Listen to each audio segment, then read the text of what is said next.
Achieved. Hey, what's going on everyone? I'm Scylol, and today we'll be taking a look at the profession that got the most thumbs up by you guys, and that's the Elementalist. The Elementalist wears light armor like the Necromancer, and deals magic damage from range to take down enemies. The one thing I really like about the Elementalist in Guild Wars 2 is that they don't focus on just one element. In many games, the player specializes in one of the elements and becomes bound to only using skills within the type that they chose. When you play the Elementalist in Guild Wars 2, you are going to have all the elements at your disposal.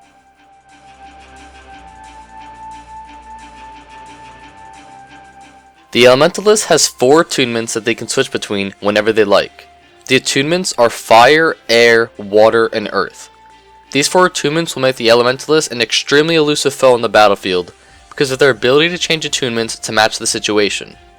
Every profession in Guild Wars 2 has 2 weapon sets they can switch between in combat, which switches the first 5 abilities on their skill bar. Since the attunements of the Elementalist acts as a weapon switch, they only have 1 weapon set in combat. The Elementalist will be one of the more interesting professions in the game, because the player will have 25 abilities in a given situation, rather than 15 like all the other professions. So now let's get details on each of the attunements. The Fire attunement is much what you would expect. It gives the Elementalist the ability to damage multiple enemies at once. The Fire attunement mainly focuses on area of effect spells, and has a persistent effect that deals fire damage to nearby enemies. The Air attunement is also a damage-based attunement, but rather than focusing on AoE attacks, its main concern is to deal high damage to a single target. This attunement also has an effect that deals damage to nearby enemies, but does it in the form of lightning strikes. The Water attunement is one of my personal favorite because it really sets the elementals apart from the standard mage class seen in other MMOs. This attunement focuses on controlling enemies' movement and even healing allies. While this attunement is active, the Elementalist heals the nearby allies. The Earth attunement is all about protecting allies and weakening enemies. With the boons and conditions that the attunement provides, it could mean a turn in the tides on the battlefield. This attunement increases the Elementalist's magic protection while active.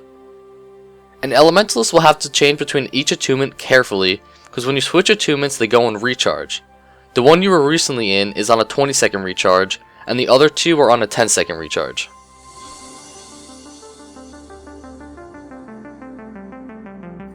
The Elementalist has one general trait line called Arcane, and a trait line for each of their attunements, as well as a trait line for each of the weapons they can use. The Arcane trait line specializes in general buffs to the character, such as buffs to power, precision, toughness, and vitality. The other trait lines, which are called Fire Magic, Air Magic, Water Magic, and Earth Magic, simply just give more proficiency within that attunement. The Elementalist can use 3 main hand weapons, which include the Dagger, the Scepter, and the Staff. Offhands include Dagger and a Focus.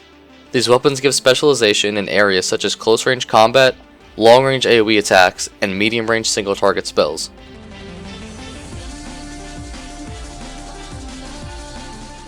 The Elementalist has many different types of skills available to them. The first one we'll take a look at are area spells. This could include a frontal cone ability or even a firewall that the Elementalist creates.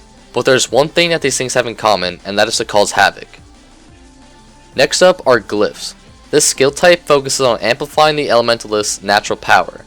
Things such as making all your attacks critically hit for a certain amount of time, or even making yourself immune to crowd control for a set amount of time, are things that glyphs might do. The next skill type are called signets. Signets give off a passive effect and then can be activated for a more brutal effect.